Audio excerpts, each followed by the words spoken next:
하나님 말씀 사도행전 2장 37절에서 47절 말씀입니다. 그들이 이 말을 듣고 마음에 찔려 베드로와 다른 사도들에게 물어 이르되 형제들아 우리가 어찌 알고 하거늘. 베드로가 이르되 너희가 회개하여 각각 예수 그리스도의 이름으로 세례를 받고 죄 사함을 받으라. 그리하면 성령의 선물을 받으리니 이 약속은 너희와 너희 자녀와 모든 먼데 사람 곧 주 우리 하나님이 얼마든지 부르시는 자들에게 하신 것이라 하고 또 여러 말로 확증하며 권하여 이르되 너희가 이 패역한 세대에서 구원을 받으라 하니 그 말을 받은 사람들은 세례를 받음에 이 날의 신도의 수가 3,000이나 더하더라. 그들이 사도의 가르침을 받아 서로 교제하고 떡을 떼며 오로지 기도하기를 힘쓰니라. 사람마다 두려워하는데 사도들로 말미암아 기사와 표적이 많이 나타나니 믿는 사람이 다 함께 있어 모든 물건을 서로 통용하고 또 재산과 소유를 팔아 각 사람의 필요를 따라 나눠주며 날마다 마음을 같이하여 성전에 모이기를 힘쓰고 집에서 떡을 떼며 기쁨과 순전한 마음으로 음식을 먹고 하나님을 찬미하며 또 온 백성에게 칭송을 받으니 주께서 구원받는 사람을 날마다 더하게 하시니라. 아멘. 주 예수 그리스도의 복음으로 말미암아 구원받는 그 은혜를 입은 자들에게 나타나는 성령의 충만함의 역사, 변화의 삶이 우리의 삶이고 또한 오늘의 한날의 삶인 줄 믿습니다.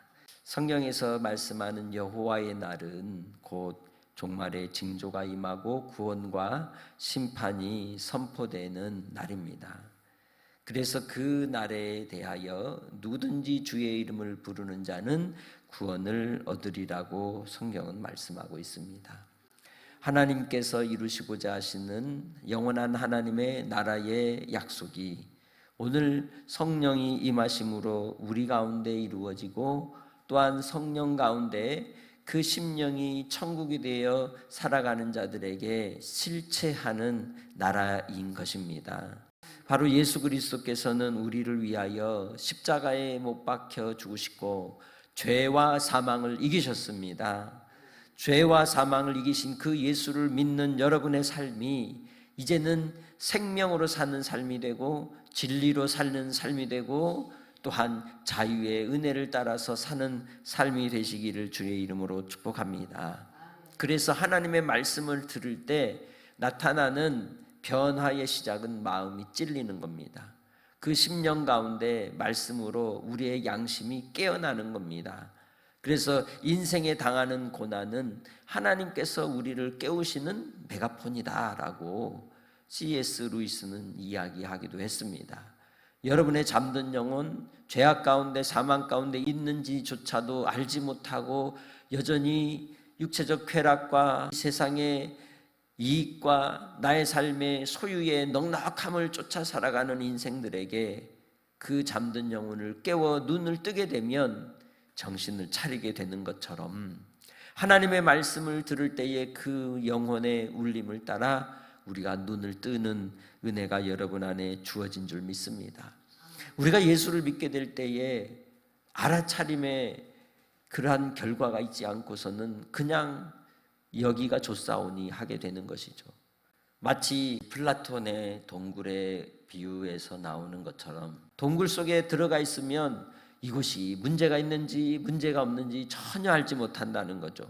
그러나 외부에서 들어오는 빛을 발견하게 되면 그 빛 가운데 지금 우리가 어둠 가운데 있구나라는 걸 알게 되고 그 어둠에서 빛을 향하여 한 걸음 한 걸음 나아가 밝은 빛으로 세상으로 향하여 새로운 세계가 펼쳐지고 열어지게 되는 것이죠. 예수를 믿는 것은 그런 것입니다. 어둠의 자리에서 빛 가운데로 새로운 세상이 펼쳐지게 되고 소망의 자리에서 하나님의 그 은혜의 빛 가운데 사는 새로운 역사가 나타나는 삶인 것입니다. 그래서 하나님의 말씀이 선포되고 예수 그리스도의 십자가의 사랑을 경험하게 되면 그 마음이 찔림을 받게 되는 겁니다. 내가 지금까지 하나님 없이 죄 가운데 살았구나. 하나님 없이 살아가는 인생이 당하였던 곤고함과 그리고 불안함과 두렵고 떨림 속에 살았던 그러한 불확실한 인생의 속에서 하나님께로 향하여 손을 내미는, 손을 벌려 하나님을 부르는 그러한 이 역사가 나타나게 되는 것입니다. 그렇게 찔리는 심령을 통해 그러면 우리가 어떻게 해야 하는가라고 오늘 베드로에게 이 사람들이 묻듯이 소망의 빛이 비추게 되면 생명이 깨어나 살아나고 성장하게 되고 꽃이 피고 그리고 결실하기까지 생명력이 나타나시지 예수 그리스도 안에 있는 생명의 능력으로 시작이 되는 것입니다. 그리하여 베드로는 그 비결을 38절에 말씀합니다. 너희가 회개하여 각각 예수 그리스도의 이름으로 세례를 받고 죄 사함을 받으라. 그리하면 성령의 선물을 받을 것이라고 말씀하고 있는 것이죠. 죄의 자백이 전제될 때 회개가 이루어지는 겁니다. 회개라고 하는 것은 돌이키는 것입니다. 우리의 있었던 자리에서 박차고 일어나는 변화의 현상인 것입니다. 반성하는 게 회개가 아닌 것입니다.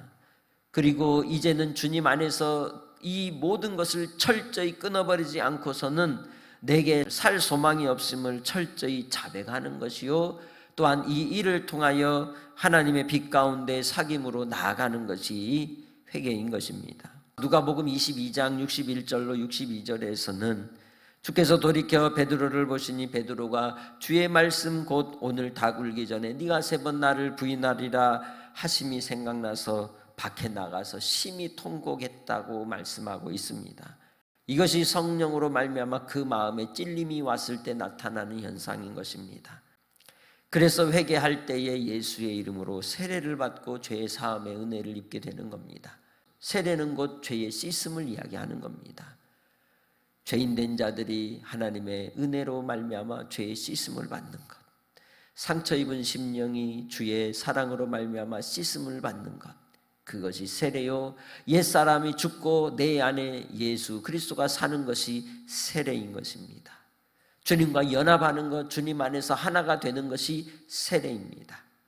주 예수께서 이젠 내 안에 살아 내가 과거의 나로 사는 것이 아니라 미래에 이루실 하나님의 피조물로서의 새로운 삶을 사는 것입니다.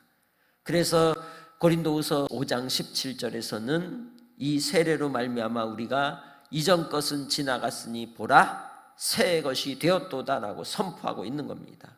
새로운 창조가 내 안에서 이루어지는 과정이 세례라고 말할 수 있습니다. 여러분은 이미 예수 그리스도의 능력으로 말미암아 십자가의 능력으로 말미암아 새롭게 된 줄 믿습니다. 새롭게 된 자로 주님 예수 안에서 연합하여 주님과 사귐 가운데 살아가는 하나님의 백성이 되시기를 주의 이름으로 축복합니다.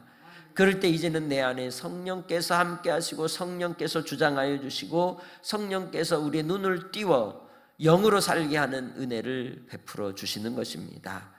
눈에 보이는 대로 사는 것이 아닙니다. 우리의 마음에 주시는 가르침과 하나님의 말씀의 교훈을 따라 이제는 살아가는 백성들이 되는 것입니다.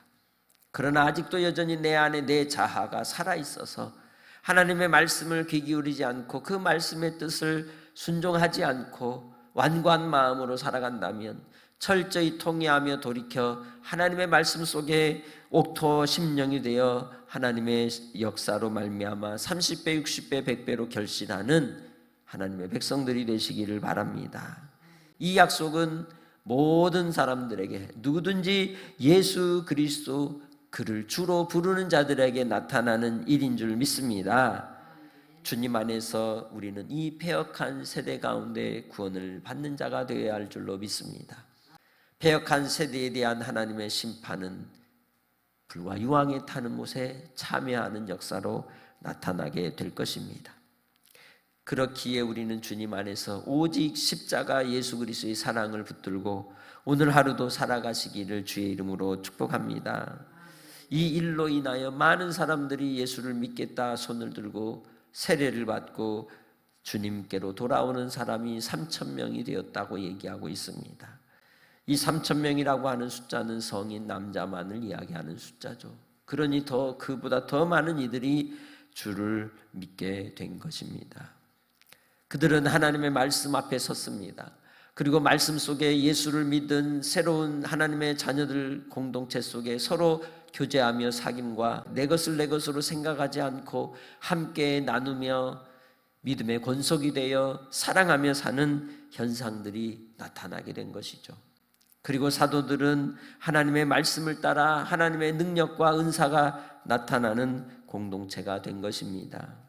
이 일들을 통해 주님 예수 안에서 그들은 새로운 공동체로, 사랑의 공동체로 변화되는 역사가 나타난 줄 믿습니다. 그것이 교회인 것입니다. 지체로서 하나님의 아들이신 예수 그리스도가 교회의 머리가 되시고 그 이 교회의 주인이신 예수 그리스도께서 우리로 한 사람 한 사람이 서로 존귀하고 소중한 피조물이 되어 함께 연락하고 또한 통용하며 사랑하며 수고하여 섬기는 아름다운 공동체가 되었다는 것입니다. 서로를 사랑하는 공동체, 진정한 아가페를 이루는 공동체의 모습이 성령이 임한 공동체 가운데 나타나는 것입니다. 예수 그리스도 안에서 우리 금구제일교회가 이러한 공동체가 되기를 주님의 이름으로 축복합니다. 서로 사랑하여 함께 모이기를 힘쓰며 서로 교제하며 떡을 떼며 순전한 마음으로 함께 식탁의 나눔을 갖고 그리고 하나님의 이름을 높여 찬송하고 많은 이웃들에게 칭송을 받는 공동체, 그리하여 구원받는 이들이 더욱 더하여지는 역사가 우리의 역사가 되고 여러분의 역사가 되고 우리 사랑하는 믿음의 공동체의 역사가 되기를 주의 이름으로 축복합니다. 하나님 아버지, 이 땅에 살아가는 하나님의 백성들 주 예수 그리스도로 말미암아 거듭난 주의 자녀가 되게 하시고 오늘도 하나님의 말씀으로 새롭게 하시니 감사합니다. 주의 말씀에 찔림을 받아 회개하고 돌이켜 이제는 주님 예수와 사귐 가운데 살아가게 하시고 서로 교제하며 사랑하며 믿음의 식탁의 나눔 속에서 우리의 신앙이 자라나게 하시고 하나님의 나라가 우리 가운데 있어 기쁨과 평강과 구원의 찬송과 영광을 주님께 돌리는 믿음의 권속들이 되게 하옵소서. 오늘도 아버지 하나님, 사랑하는 하나님의 자녀들에게 믿음의 찔림이 있게 하시고 돌이킴이 있게 하시고 또한 그 속에서 성령으로 말미암아 다시금 예수 이름의 소망을 붙들고 일어나게 하옵소서. 아버지 하나님, 사랑하는 우리 믿음의 권속들의 기도와 간구를 들으시고 삶의 자리에서 말씀 속에 새 힘을 얻고 오늘 하루도 주님과 동행케 해주실 줄 믿사오고 우리 가운데 거하시는 예수 그리스도의 이름으로 기도합니다. 아멘.